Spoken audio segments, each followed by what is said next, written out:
দর্শক ফিরে যায় আমাদের আজকের অতিথি কন্টেন্ট ক্রিয়েটর সাইদুর রহমান মানিকের কাছে। আবারও ফিরে এলাম, স্বাগত আপনাকে আরও একবার। যেটা শুরুতে বলছিলাম যে কন্টেন্ট ক্রিয়েশন নিয়ে অনেক দিন ধরে কাজ করা হচ্ছে। একদম শুরুর গল্পটা যদি জানতে চাই, কারণ সাইদুর রহমান মানিক এই নামটা সাধারণ হলো ভয়েস অফ মানিক, খুব অসাধারণ একটা নাম। এই সাধারণ থেকে অসাধারণ হওয়ার জার্নিটা যদি একটু বলতেন। কন্টেন্ট ক্রিয়েশন স্টার্ট করেছিলাম 2020 সালের দিকে, এবং এর আগে আমি যখন কলেজে পড়ি 17-18 সালের দিকে, তখন আমার কিছু ফ্রেন্ড ছিল, গ্রুপ ছিল আমার একটা, যেখানে আমি কলেজে পড়াশোনা করতাম। ছেলের নাম ছিল আমার বন্ধু রাকিব। ও আমাকে বললো, দোস্ত আমার না খুব কন্টেন্ট বানাইতে ইচ্ছা করে, ভিডিওস বানাবো আমি। তো আমি বললাম যে ঠিক আছে, আমি ট্রাই করি, আমাকে যদি মনে হয় তোর যদি কাজে লাগানো যায় নিস আমাকে। তো একটা ইউটিউব চ্যানেল খোলে, এবং 17, 18, 19 সাল পর্যন্ত আমরা 3 বছর কলেজে বসে ওর চ্যানেলের জন্য আমি আর কি কাজ করি। তো এর আগে যখন স্কুলে ছিলাম তখন আমার কাছে কোনো গ্যাজেট ছিল না, কোনো ধরনের ডিভাইস ছিল না। স্কুলের প্রোগ্রামে দেখা গেছে যে ছোটখাটো নাটক করতাম, এবং হচ্ছে অভিনয়ের সুযোগ ছিল স্কুলের অনুষ্ঠানে। এই জন্য এই জিনিসটা ভালো লাগতো, এবং কলেজে যখন বন্ধু অফার করে যে চল আমরা কিছু ভিডিও বানাই, তখন আমি কেউ না করি নাই, এবং আমরা কাজ করা স্টার্ট করি। তো ওই ইউটিউব চ্যানেলে অলমোস্ট মিলিয়ন ভিউজও হয়ে যেত মানে কিছু ভিডিওতে। তখন খুব ভালো লাগতো যখন মানুষ দেখা স্টার্ট করতো। তো এইভাবে আমাদের অনেক ভালো চলে। আমরা প্রায় 2-3 বছর খুব ভালোভাবে একটা গ্রুপ ছিল, খুব ভালোভাবে ভিডিও বানাতাম। বাট 19 সালের শেষের দিকে হয় কি, আমরা যে গ্যাজেট দিয়ে ভিডিও বানাতাম, আমাদের ফ্রেন্ড সার্কেলে একটাই ভালো ফোন ছিল, আইফোন, ওইটাতে আমরা ভিডিও বানাতাম, ওইটা চুরি হয়ে যায়, এবং আমাদের গ্রুপটা কোল্যাব করে, আমাদের আর ভিডিও বানানো হয় না। এরপর আমি 2020 সালের দিকে যখন ঢাকা বিশ্ববিদ্যালয়ে ভর্তি হয় কিছুদিন পরে দেখা গেছে যে হয়ে যায়, ওটাকে কি বলে, করোনা চলে আসে, কোনো কাজ থাকে না, কিছু করার সুযোগ নাই। তো আমি ওই সময় একটা ছোটখাটো স্কুলে জব করতাম। স্কুলের নাম ছিল সহজ পাঠ স্কুল, এবং ওই স্কুলে যিনি পরিচালক ছিলেন টুটুল চৌধুরী স্যার, তিনি বর্তমানে বাংলাদেশ ব্যাংকের ডিরেক্টর। তো তিনি আমাকে বলেন যে মানিক, তুমি তো সারাদিন করোনাকালীন সময় বাসায় থাকো, তুমি আমার স্কুলেই থাকো, টাইম দাও একটু, স্কুলে অনলাইনে বাচ্চাদের ক্লাস নিও, আমি তোমাকে একটা ভালো ফোন দিচ্ছি, এটা দিয়ে তুমি স্কুলের জন্য ভিডিও বানাবা, বাচ্চাদের ক্লাস নিবা। তো স্কুলে যখন আমি ভিডিও বানানো স্টার্ট করলাম, স্যারের ক্লাস নেওয়া স্টার্ট করলাম স্কুলের জন্য, ওইটা বড় জোর 2 ঘন্টা বা 3 ঘন্টা হইতো। বাট ম্যাক্সিমাম টাইম দেখা যেত আমার কোনো কাজ নাই, আমি কি করব, মানে এক তো হচ্ছে কোনো ধরনের কাজ নাই, তারপরে হচ্ছে ব্যস্ততা নেই কোনো ধরনের, এবং কোথাও যেতেও পারতেছি না করোনার জন্য, স্কুল কলেজ সব কিছু অফ। তো ভাবলাম আমি নিজে কিছু স্ক্রিপ্টিং করি, নিজে ভিডিও বানানো স্টার্ট করি। এবং ওই সময়টাতে স্কুলে বসেই দেখা যেত আমি সকাল 10টার দিকে স্কুলে যেতাম, এবং আসতাম বিকেলের দিকে, কেন বাসায় কোনো কাজ নেই। তো স্কুলে থাকতে আমার খুব ভালো লাগতো, আমি একা থাকতে বেশ পছন্দ করি, মানুষজনের সাথে কথা বলা কিংবা কোনো নতুন মানুষের সাথে পরিচয় হওয়া, এই জিনিসটা আমার জন্য খুব কঠিন একটা কাজ। আমি ইন্টারাক্ট করতে খুবই মানে শাই ফিল করি, এই জিনিসটা আমার ভিতরে নাই। তো আমি ওই স্কুলে থাকতে বেশি প্রেফার করতাম, এবং ওই স্যারের ক্লাস নেওয়ার সময়টার পরবর্তী সময়টা আমি নিজে স্ক্রিপ্টিং করতাম, নিজের জন্য ভিডিও বানাতাম, ওই স্যারের যে ফোনটা ছিল ওই ফোনটা দিয়ে শুট করতাম, এবং আপলোড করা স্টার্ট করলাম। তো দেখা গেল যে 20 সাল, 21 সাল, এবং 21 সালের শেষের দিকে খুব ভালো একটা রিচ হওয়া স্টার্ট করলো, মানুষ দেখা স্টার্ট করলো। কিছু ভিডিওতে দেখা গেল যে 3 লাখ 4 লাখ পর্যন্ত ভিউজ হওয়া স্টার্ট করলো, ফলোয়ার বেড়ে গেলো প্রায় 50,000। তো স্যার একদিন নোটিস করলো, যিনি চেয়ারম্যান ছিল, যে তার স্কুলে বসে আমি ভিডিও বানাচ্ছি, এবং স্যারকে আমি এটা বলি নাই। তো স্যার নিজে সাংস্কৃতিক মনে একজন মানুষ, তিনি টেলিভিশন নাটক করে, খুবই চমৎকার একজন মানুষ টুটুল স্যার। তো আমাকে বললো, মানিক তুমি ভিডিও বানাও স্কুলে বসে? আমি বললাম, স্যার হ্যাঁ, আমার খুব ভালো লাগে, আমি আগে বন্ধুদের সাথে এটা করতাম, বাট ওই গ্রুপটা বন্ধ হয়ে যাওয়ার পর আমার আসলে সুযোগ নাই, তো আমি আর কি আপনার ফোন ব্যবহার করে আপনার স্কুলেই বসে, আপনার রুমে স্কুলে বসে মানে স্টুডেন্টদের জন্য ভিডিও বানাতাম, funny video but student related. তো স্যার বললো, ভালো কথা, করতে থাকো, কোনো প্রবলেম নেই, বাট আমার স্কুলের জন্য কাজও করো, এটা ছেড়ে দিও না। তো এইভাবে স্টার্ট হয়, এবং 21 সাল, 22 সালের শেষের দিকে দেখা গেছে যে খুব ভালো একটা সাড়া পাওয়া যায়, এবং তখন 2-3 লাখ ফলোয়ার গেইন হয়ে যায়, মিলিয়ন্স অফ ভিউজ হওয়া স্টার্ট করে। তো এইভাবে আর কি স্টার্ট হয় আমার কন্টেন্ট ক্রিয়েশনের জার্নিটা। যেহেতু আগে থেকেই একটা ইচ্ছা ছিল, ভালো লাগা কাজ করতো এই ভিডিও করার প্রতি, স্কুলে থিয়েটার করতাম, আর কলেজে গেছে বন্ধুদের সাথে ভিডিও বানাতাম। তো ওই জিনিসটা যেহেতু আগের থেকেই ছিল, তো ইউনিভার্সিটিতে আসার পরে এবং এরকম একটা পরিবেশ পাওয়ার পরে জিনিসটা আমার মানে আমার জন্য আরও ভালো হয়, এবং আমি বেটার করতে পারি এইখানটাতে। এই শুরুতে বলছিলেন যে স্কুলে যখন পড়াশোনা করতেন তখন হাতে কিছু গ্যাজেট ছিল এবং আরও কিছু ইকুইপমেন্ট ছিল যেটা থেকেই শুরুটা হয়েছিল।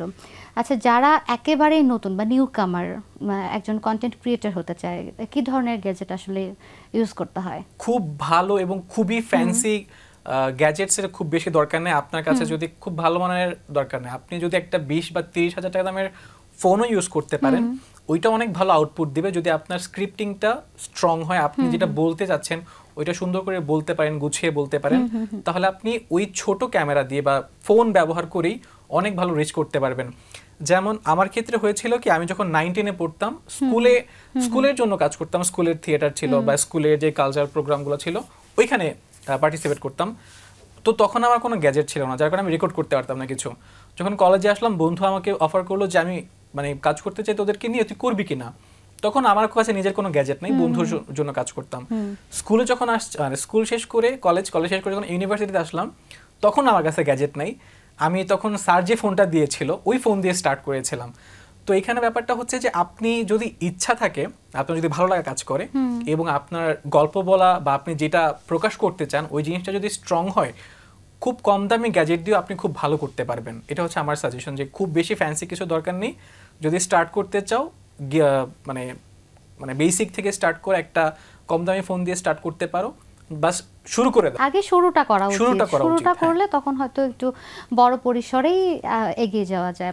স্ক্রিপ্টিং এর ক্ষেত্রে যদি জানতে চাই, আপনি শুরু থেকে একদম কোন ধরনের স্ক্রিপ্ট নিয়ে কাজ করতেন? স্টার্ট করেছিলাম হচ্ছে এডুকেশনাল কন্টেন্ট নিয়ে। যেমন আমার বই পড়তে খুব ভালো লাগে, আমি বোধহয় 15টা বই পড়ে 15টা বইয়ের রিভিউ ভিডিওস বানাইছিলাম, কেউ দেখে নাই।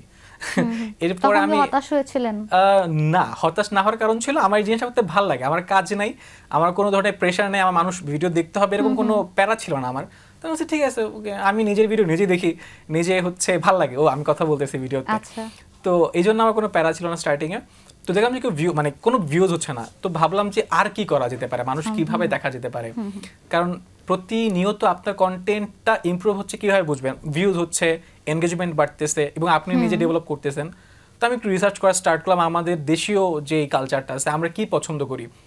এই জিনিসটা শুনতে খারাপ শোনা যায়, বাট এটা সত্যি যে আমরা খুবই সস্তা বিনোদন পছন্দ করি এবং খুব সহজে হাসতে পছন্দ করি। আসলে আমরা কোনো কিছু শেখাচ্ছেন আপনি, ওইখানেও পোলাবেন খুঁজবে যে একটু ফানি হলে ভালো হতো, ভাইয়া যদি এইভাবে না বলে একটু ফানি করে বলতো বা আরেকটু এনগেজিং করে বলতো, তাহলে আমার ভালো লাগতো। তো আমার মনে হলো আচ্ছা ঠিক আছে, তাহলে এইভাবে যদি আমি কাজ করতে পারি তাহলে হয়তো মানুষের কাছে পৌঁছাতে পারবো। তো আমি একটা ভিডিও বানালাম যে কেন বাংলাদেশের মানুষ, ম্যাক্সিমাম মানুষ হচ্ছে ডিপ্রেস থাকে বা ইয়াং জেনারেশন কেন ডিপ্রেস থাকে, এই জিনিসটাকে ফানি ওয়েতে রিপ্রেজেন্ট করার মানে ট্রাই করলাম। তখন দেখলাম যে এনগেজমেন্ট আসা স্টার্ট করলো। তো এর পরবর্তী যে ভিডিওসগুলো ছিল, দেখা গেছে যে আমি ম্যাক্সিমাম ট্রাই করতাম, ইনফরমেশন আছে ভিডিওতে, বাট প্রেজেন্টেশনটা ছিল একটু ফানি ওয়েতে। সপ্তাহে একদিন পড়াশোনা করে এইচএসসি পরীক্ষায় পাস, আচ্ছা কিভাবে সম্ভব বলেন? আপনার কন্টেন্ট থেকে আমরা দেখেছি। এখানে ব্যাপারটা এরকম ছিল না যে আমি সপ্তাহে একদিন পড়াশোনা করেছি নিজের ইচ্ছায়, এইটা আমি বাধ্য হয়ে করেছিলাম। আমি খুবই পুয়ার একটা ফ্যামিলি থেকে বিলং করি, তো দেখা গেছে যে সেই ছোটবেলা থেকে কিছু না কিছুতে যুক্ত ছিলাম। আমার নিজের হাত খরচের জন্য বলি কিংবা ফাইন্যান্সিয়াল সাপোর্টের জন্য বলি, ফ্যামিলির আমার কাজ করতে হয়েছে। আমি 5-6 থেকে অনেক কিছুতে কাজ করেছি। আমি জুতার দোকানে কাজ করেছি, আমি হচ্ছে টেলারি দোকানে কাজ করেছি। এটা কি আপনি কন্টেন্টের কথা বলছেন নাকি আপনার কথা বলছেন? আমার কথা বলতেছি। আপনার কথা বলছেন? হ্যাঁ। আচ্ছা আচ্ছা। তো আপনি বললেন না যে সপ্তাহে কেন আমি একদিন পড়াশোনা করেছি, 6 দিন কেন করি নাই। 6 দিন আমি করতে চাইনি এরকম না, আমি করতে চাইছি, বাট আমার উপায় ছিল না আসলে। আমি ভাবলাম যে আমরা গল্পের মধ্যে চলে গেলাম কিনা। আচ্ছা না না। তো দেখা গেছে যে এরকম তার আরো অনেক অড কাজ করেছি ইন টার্মস অফ সোশ্যাল যে আমরা যেটাকে অড কাজ বলি। আমার কোনো উপায় ছিল না, করতে হয়েছে আমার ওরেভার। তো এরকম অনেক অড কাজ করার কারণে আর কি আমার এই পড়াশোনার ক্ষেত্রে দেখা গেছে আমি প্রত্যেকদিন কলেজে যেতে পারতাম না। আমি পড়তাম সরকারি কলেজে, একটা কবি নজরুল সরকারি কলেজে, যেটা সদরঘাট অবস্থিত। হ্যাঁ, তো ওইখানে হচ্ছে কি আপু ছিল না, আপনাকে মানে ফোর্স করতো না প্রত্যেকদিন যাইতে হবে, অ্যাটেন্ডেন্স দিতে হবে। তো এটা আমি জানতাম, এই জন্য আমি কলেজে ভর্তি হতে পারছি। হ্যাঁ, আমার খুব ইচ্ছা ছিল যে আমি নটরডেম কলেজে ভর্তি হব।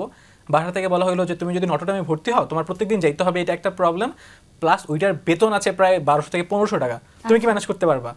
তো আমি কেমনি কি করবো, তোমার ঠিক আছে আমার এটা তাহলে বাদ দেই, আমি এমন কোনো কলেজ খুঁজি যেখানে আমি হচ্ছে সপ্তাহে গেলেও কেউ কিছু বলবে না এবং না গেলেও কিছু বলবে না। তো দেখলাম যে এরকম কবি নজরুল আছে, সোহরাওয়ার্দী আছে, যারা অ্যাটেন্ডেন্স নিয়ে ঝামেলা করে না ওই সময়টাতে। এখন কি হচ্ছে আমি জানি না, বাট ওই সময়টাতে ঝামেলা ছিল না। তো এই জন্য আমি ওই কলেজে ভর্তি হই এবং পাশাপাশি যে স্কুলের কথা বললাম ওই স্কুলে তখন আমি মাত্র ইন্টারে পড়ুয়া একটা ছিলাম, আমাকে অ্যাজ এ টিচার নিয়োগ করবে না স্বাভাবিক। তখন আমি স্কুলের কেয়ারটেকার ছিলাম, যে তুমি দেখাশোনা করবে। স্যার যিনি ছিলেন টুটুল স্যার, তিনি বললেন মানিক তোমাকে তো আসলে টিচার হিসেবে নিয়োগ করতে পারছি না, তোমাকে কেউ মানবে না, গার্ডিয়ানরা মানবে না যে এত ছোট একটা ছেলে কেন। হ্যাঁ, তো এই জন্য আমি আর কি কেয়ারটেকার হিসেবে যুক্ত হই। সপ্তাহে ওখানে 6 দিন জব করতাম। আর হচ্ছে শনিবার ওই স্কুলটা অফ ছিল, তো শনিবার আমি কলেজ করতে পারতাম। তো এইটা ছিল আর কি ভিডিওর মানে কারণ, যে কারণে আমি সপ্তাহে একদিন মানে পড়তাম, 6 দিন না পড়ে আর কি এইচএসসি তে পাস করেছিলাম। সো এটা ছিল ব্যাকগ্রাউন্ড স্টোরি। এটা সত্যি বলতে যে নিজের ভেতরে যদি আগ্রহ থাকে, নিজের ভেতরে সেই ইচ্ছেটা থাকে, তাহলে কিন্তু হাজারো কাজ করে জীবনের লক্ষ্যে পৌঁছানো যায়। অনেক রকম স্টোরি নিয়ে তো কাজ করা হয়, বা বিনোদন দেওয়ার জন্য অনেক সময়, বা নিজের কোনো একটা গল্প থেকে বা অন্য কোনো সামাজিক প্রেক্ষাপটকে তুলে ধরার জন্য। তো তখন কি কোনো রকমের বিড়ম্বনায় পড়তে হয়েছে কোনো কন্টেন্ট নিয়ে কাজ করতে গিয়ে? একবার একটু প্যারা লাগছে আমার কাছে, সেটা হচ্ছে যে আমি যখন ইউনিভার্সিটিতে উঠি তখন ইউনিভার্সিটিতে একটা কালচার আছে, আপনাকে গেস্ট রুম বলেন বা ওইটাকে কি বলে, মানে আপনাকে ভদ্রতা শেখানোর যে ব্যাপারটা স্টার্ট হয় ঢাকা ইউনিভার্সিটিতে। এই কালচারটা এখন কতটুকু কি হবে জানি না, বাট আগে খুব বাজেভাবে কালচারটা ছিল যে আপনাকে ম্যানার শেখানো হচ্ছে। তো ওই জিনিসটা আমার কাছে বেশ মানে খারাপ লাগছে যে সিনিয়ররা কেন আমার সাথে এরকম আচরণ করতেছে। তো আমি সিনিয়রদের রোস্ট করে একটা ভিডিও বানাইছিলাম। তখন কিছু সিনিয়র বলছিল যে দেখা করিস আমার সাথে, এটা কি বানাইছিস, কেন বানাইছিস, দেখা করার পর কি হয়েছিল। তো আমি আর কি মানে খুব বুঝে যে ভাই আসলে আমি তো এটা কন্টেন্টের জন্য বানাইছি, এটা আপনাদেরকে মিন করি নাই, বা এটা এরকম না। আমি আসলে দেখা গেছে যে পোলাপান চায় বা স্টুডেন্ট যারা আছে তারা এই জিনিসটা রিলেট করতে পারবে বানালে। তো বলছে যে এইটা বানাইছিস, ভালো করছিস, নেক্সট টাইম জানি এই ধরনের কোনো কন্টেন্ট না দেখি। তো আমার খুব ইচ্ছা করে যে বিভিন্ন social issues like political issues, এরপরে হচ্ছে আপনার কোনো ধরনের অসঙ্গতি সরকারের, এই টাইপের জিনিস নিয়ে আমার খুব রোস্ট করতে ইচ্ছা করে, কিন্তু কখনো করতে পারি না just because of this bindings. তো এইটা হ্যাঁ একটা বিড়ম্বনার আগে মানে ফেস করতে হয়েছে, বাট মনে হয় না এখন সেই জিনিসটা ফেস করতে হবে। এই পরিবার থেকে কেমন সাপোর্ট পাচ্ছেন, পরিবারের মানুষজন কি বলেন এখন যখন আপনার কাজ দেখেন? এখানে আমার পরিবারের ব্যাপারটা ছিল আপু, আমার আব্বু আম্মু দুজনেই নিরক্ষর মানুষজন, তাদের এই ধরনের নলেজ খুবই কম। আমি যখন ঢাকা বিশ্ববিদ্যালয়ে চান্স পাইলাম তখন আর কি ভর্তি হওয়ার জন্য দরকার 23,000 টাকা সামথিং, আর হচ্ছে ন্যাশনালে ভর্তি হওয়ার জন্য দরকার ছিল 4,000 টাকা। আব্বু আম্মুর জন্য ওইটা মানে বেটার অপশন, যে তাইলে কেন ন্যাশনালে ভর্তি হবি না, এটা তো ভালো অপশন, মাত্র 4,000 টাকা লাগতেছে, তুই বললি পাবলিকে চান্স পাইছিস সবাই খুব খুশি, কিন্তু এটাতে তো বেশি টাকা লাগতেছে কেন, তাদের মেন্টালিটি ওই রকম। তো ওইভাবে তারা কখনো প্রেশার করে না। আবার আমার আব্বা আমার কথা ছিল এরকম যে তুমি যা ইচ্ছা করো, whatever you want do, no problem, but তোমার কাজের দ্বারা জানি কোনো মানুষের ক্ষতি না হয় এবং তুমি নিজে জানি কোনো ধরনের ক্ষতির সম্মুখীন না হও। এই দুইটা জিনিস ঠিক রাখো, বাসায় টাকা দাও, ফ্যামিলি চালাও, এই জিনিসগুলো যদি তুমি ঠিক রাখতে পারো তাহলে আমাদের কোনো ধরনের কোনো সমস্যা নেই। আমার আব্বা মা এখনো বুঝে না যে কি করতেছি। আম্মাকে আসার টাইম বলছিলাম যে আম্মা হচ্ছে বাংলা বিষয়ে হচ্ছে যাচ্ছি একটা ইন্টারভিউ দিতে। তো আম্মা বলছে ইন্টারভিউ তোরে কেন ডাকছে? আম্মু জানেন আসলে আমি কি করতেছি। আমি আম্মুকে এভাবে বুঝাই যে আমি ব্র্যান্ডের জন্য কাজ করি এবং এদের থেকে আমার প্রমোশনের টাকা আসে এবং এই টাকায় আসলে আমি বাসায় দিই, তারা এইটা বুঝে। কিন্তু কন্টেন্ট কিভাবে কাজ করে, কিভাবে সোশ্যাল মিডিয়ায় কাজ করে, এই জিনিসটা আসলে তাদের জন্য কমপ্লেক্স একটা ব্যাপার, এজন্য তারা বোঝেও না, বোঝার চেষ্টা করে না। আমিও মানে কষ্ট করে বোঝাতে চাই না। আব্বা আম্মা বলে যে তুমি হ্যাপি আছো কাজ জানি, আমি বললাম হ্যাঁ আমি হ্যাপি আছি, তাহলে করো, সমস্যা নেই, বাট ফ্যামিলিকে দেখো। এটা হচ্ছে তাদের কথা। অনুষ্ঠানটা দেখলে নিশ্চয়ই তারা অনেক খুশি হবেন। হ্যাঁ, ফর শিওর। যদি ভবিষ্যৎ পরিকল্পনা নিয়ে একটু বলতেন আমাদেরকে। কন্টেন্ট ক্রিয়েশন হচ্ছে আমার জন্য একটা হবির জায়গা। আমি খুব মানে ভালোবেসে কাজটা করি, আমার ভালো লাগে করতে। এটা কখনো প্রফেশন হবে না, এটা হবির জায়গায় থাকবে। ইন্টারন্যাশনাল যাওয়ার ইচ্ছা আছে, বিভিন্ন দেশ ঘুরে ঘুরে ভিডিও করার ইচ্ছা আছে। এটা হচ্ছে আমার কন্টেন্ট ক্রিয়েশনের প্ল্যান। আর গ্র্যাজুয়েশন অলমোস্ট শেষ, আমার একটা সেমিস্টার বাকি। গ্র্যাজুয়েশন কমপ্লিট করার পর ইচ্ছা আছে বিজনেস দেয়ার, কাপড়ের বিজনেস। আমি আমার বন্ধু মিলে হচ্ছে কিছু কাপড়ের ব্যবসা করার খুব ইচ্ছা, খুব বড় প্ল্যানিং আমাদের। তো ক্যারিয়ারটা হয়তো ওইদিকে যাবে, মানে আর্নিং করার জন্য, জীবন চালানোর জন্য। আর কন্টেন্ট ক্রিয়েশনের প্ল্যানিং হচ্ছে যে বিজনেসটা থাকবে যার থেকে টাকা আসবে, আর আমি আমার হবির পেছনে আর কি ইন্টারন্যাশনাল যাবো, বিভিন্ন দেশে গিয়ে আর কি ভিডিও বানাবো। এটা হচ্ছে আমার কন্টেন্টের প্ল্যান। অনেক অনেক শুভকামনা এবং স্বপ্নের পথ ধরে অনেকটা দূরে এগিয়ে যান, তেমনটাই প্রত্যাশা আমাদের সকলের পক্ষ থেকে। অনেক ভালো থাকুন। ওকে। প্রিয় দর্শক, এতক্ষণ কথা হচ্ছিল অতিথির সঙ্গে, এবার সময় হলো বিদায় নেবার। আমাদের অনুষ্ঠান সম্পর্কে আপনার যে কোনো মতামত ও পরামর্শ জানাতে লিখুন এই ঠিকানায়। প্রযোজক দিন প্রতিদিন, বাংলা ভিশন, নূর টাওয়ার, ১১০ বীরত্তম, CR Dutta Road, Dhaka ১২০৫। Phone ৯৬৩২০৩০-৪।